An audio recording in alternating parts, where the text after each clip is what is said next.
Ada ayamnya. Yang punya warga kali ya? Mungkin punya mbah yang sini. Oke, Sobat Kang Carios, setelah tadi kita ke petilasan yang tapak kuda Sembrani, kita lanjut ke sini. Di sini ada, ini sebenarnya bukan makam ya, tapi makom atau petilasan aja seperti itu. Mungkin kalau dari segi bentuknya kayak nisan gitu, seperti ada yang dimakamkan itu, tapi sebenarnya ini tidak, ini kayak petilasan aja. Sebagai penanda ya? Sebagai penanda, itu. Makam cuman bukan makam orang dewasa atau orang tua yang udah meninggal, tapi lebih ke janin sih Kang. Janin yang keguguran sebenarnya. Makam di sini. Jadi ceritanya dulu ketika Kanjeng Sultan Agung yang tadi punya kuda Sembrani, itu kandangnya tuh di sekitar sini. Kandangnya itu ada di Bukit Permoni namanya. Ini namanya Bukit Permoni. Seperti itu. Nah, cuman karena kuda Sembraninya ini kan termasuk kuda liar ya, bukan yang kuda jinak gitu, enggak. Memang itu kuda liar. Dan ketika di kandang pun ada masa di mana yang namanya hewan liar kan ada naluri untuk kabur ya. Iya. Ada naluri untuk kabur. Sedangkan kuda yang biasa aja dia bisa kabur lewat celah gitu, tapi dia tuh punya sayap, jadi otomatis kan apa ya, persentase untuk kaburnya lebih banyak ya. Ya, persentase kaburnya lebih banyak. Dan suatu ketika itu, ketika Kanjeng Sultan Agung sedang pergi, yang di rumah cuma ada permaisurinya, yang bisa simbah saya itu kalau cerita mendongeng itu bilangnya Gusti Ratu Putri namanya beliau. Jadi Gusti Ratu Putri selaku permaisuri dari Sultan Agung, waktu itu kondisinya lagi hamil Kang. Lagi hamil, dia di rumah seperti biasalah seorang istri, seorang permaisuri kegiatan di rumah, tapi beliau sambil menjaga si kuda Sembrani.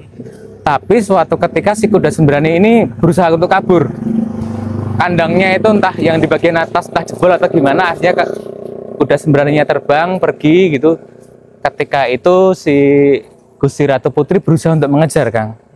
Cuman karena tahu sendiri kontur bukitnya seperti ini ya, susah. Beliau juga dalam kondisi mengandung juga kan, susah untuk ngejarnya, akhirnya nggak bisa cepat ngejarnya.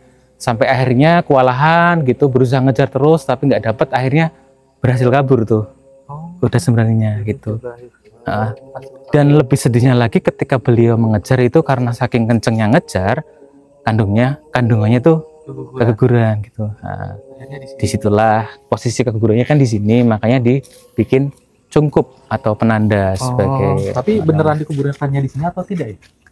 Kalau dongeng dari kakek saya beneran di sini Kang. Oh gitu. Beneran di sini. Ayam. Ada pojokan penunggunya ayam. Ayam 2. Hidup dong, kan lagi tidur. Ayam beneran nih. Ada 2. Iya. Itu emang dijagain atau emang ayam punya masyarakat? Punya warga sekitar aja. Ayam beneran itu Kang. Ayam beneran loh, bukan ayam cemani itu. Iya, ayam beneran. Tak pikir ini apaan gitu kan. Tapi Ya, mungkin lanjut. Jadi karena kejadian tersebut otomatis Gusti Ratu Putri merasa sedih kan karena kehilangan janinnya seperti itu.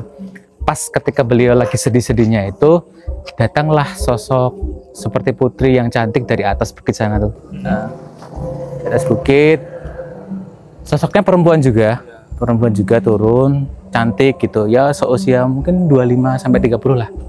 Seusia gitu turun menghampiri si Gusti Ratu Putri, berusaha menenangkan.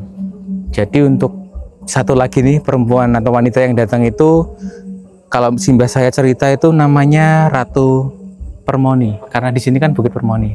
Jadi Ratu Permoni. Ibaratnya ratu yang menjaga tempat inilah, seperti itu. Turun ke sini berusaha menenangkan si Gusti Ratu Putri yang saat itu sedang sedih karena kehilangan janinnya gitu, karena keguguran seperti itu. Kemudian setelah berbicara lumayan panjang, akhirnya Gusti Permoni ini memberikan satu solusi gitu, kayak dikasih apa ya namanya, mungkin kayak dia kasih win-win solution kalau saya bahasanya ya, kayak gimana mau nggak saya bantu untuk mengembalikan kuda Sembrani yang tadi lepas gitu.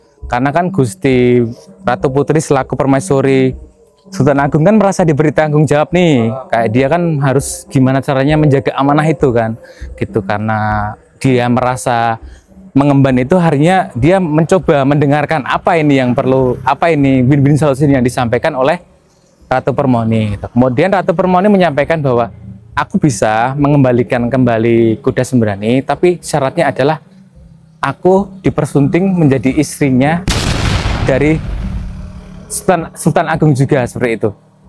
Gitu. Jadi karena kan sekelas raja zaman itu juga punya hak kan Kang. Kalau misalkan mau memperistri lebih dari satu itu bisa gitu. Dan itu wajar gitu. Terus setelah berpikir beberapa waktu gitu, terus akhirnya oke, Gusti Ratu Putri mengiyakan dia mau semisalkan Kanjeng Sultan Agung itu memperistri si Ratu Permoni ini gitu.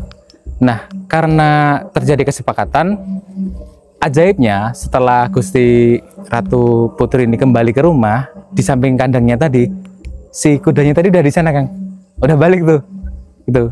Jadi itu atas bantuan si Ratu Permoni, seperti itu. Terus kudanya jadi jinak. Enggak jinak-jinak juga sih. Enggak.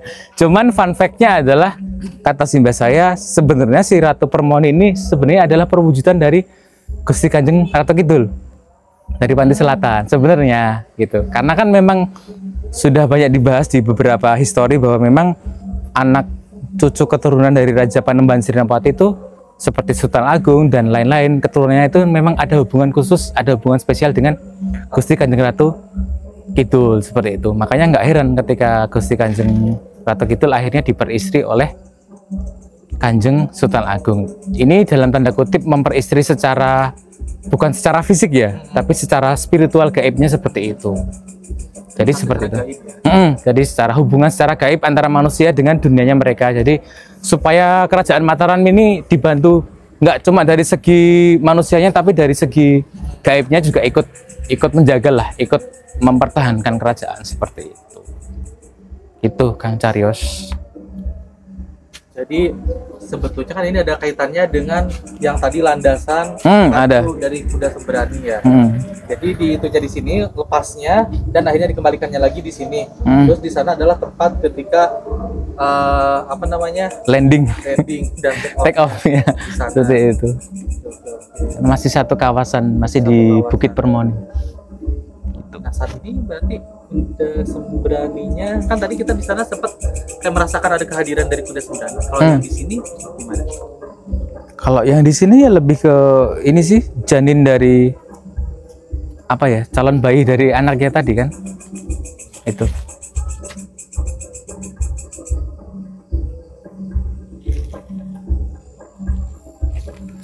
Oke, jadi mungkin ada cerita lain tentang ini atau kita sudahi untuk pembahasan mengenai kuda sembrani ini? Untuk kuda sembrani saya rasa cukup Kang Cariyos, atau mungkin Om Win mau menambahkan? Atau yang dirasakan di sini? Yang dirasakan atau yang dilihat tadi yang tadi sebenarnya di sini sama yang di tadi petilasan yang kuda sembrani memang ada yang menyamperin. Saya awalnya cuma keras saja ada yang hadir, cuman jadi akhirnya tadi Mas Hebi bilang bahwa itu putri, ini dari atas ya, yaitu dari di sini juga nyamperin. Maka ini paling tidak kita memberi tambahan wawasan untuk masyarakat luas yang mungkin belum tahu atau hanya sekedar tahu mitos dan sebagainya. Dari sini paling tidak kita mengedukasi masyarakat, mengulik kembali sejarah masa lalu yang mungkin memang tidak bisa lepas dari sejarah, terutama kerajaan Mataram ya Mas. Iya, Mataram Islam. Iya. Banyak juga di daerah Pleret ini juga karena dulu karena kerajaan, sebenarnya banyak juga tempat-tempat yang historis tentang bagaimana kerajaan Mataram terutama dulu berdirinya, terutama kerjasama dari mana saja, baik dari kerajaan lain maupun dari dimensi lain. Memang dulu hampir semua kerajaan itu pasti tidak lepas dari apa ya maksud istilahnya itu, perang atau apa? Enggak, maksudnya kayak tadi pernikahan. Oh iya. Jadi untuk membackup perang, membackup perang yang dari bukan dari manusia, mungkin dari dimensi, karena jangankan zaman dulu, zaman sekarang aja kan masih Masih gitu. sering hal seperti itu. Jadi waktu dulu juga seperti itu. Jadi bukan hanya dari bala tentara yang dari manusia, memang sering dikerahkan hal yang seperti itu. Yang tak lepas di Mataram seperti filosofi garis lurus kan, Iya. dari Pantai Merapi, Selatan, Keraton, Keraton sama sampai- Merapi. Ada yang merasa kehadiran itu nggak sih di situ, di pondok itu? Iya.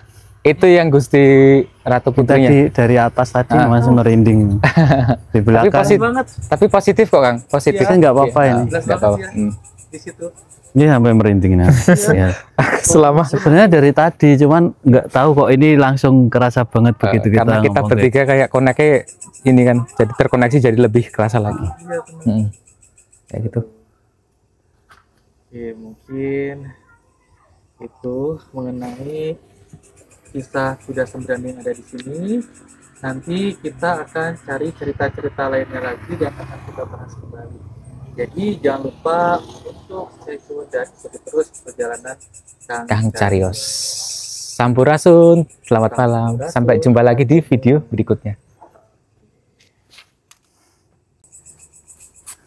Tadi di sebelah sana ya. Tadi di sebelah situ. Ini banget, kuat banget. Langsung merindingnya tuh berasa banget. Pas Iya. di akhir-akhir kuat banget. kuat banget yang Pas di bertiga. akhir ya. Iya. Itu kuat Mungkin banget. karena kita sudah mau pergi pulang, jadi mungkin derek Ngaruh, gitu kan, iya. ngaruh ke derek ke.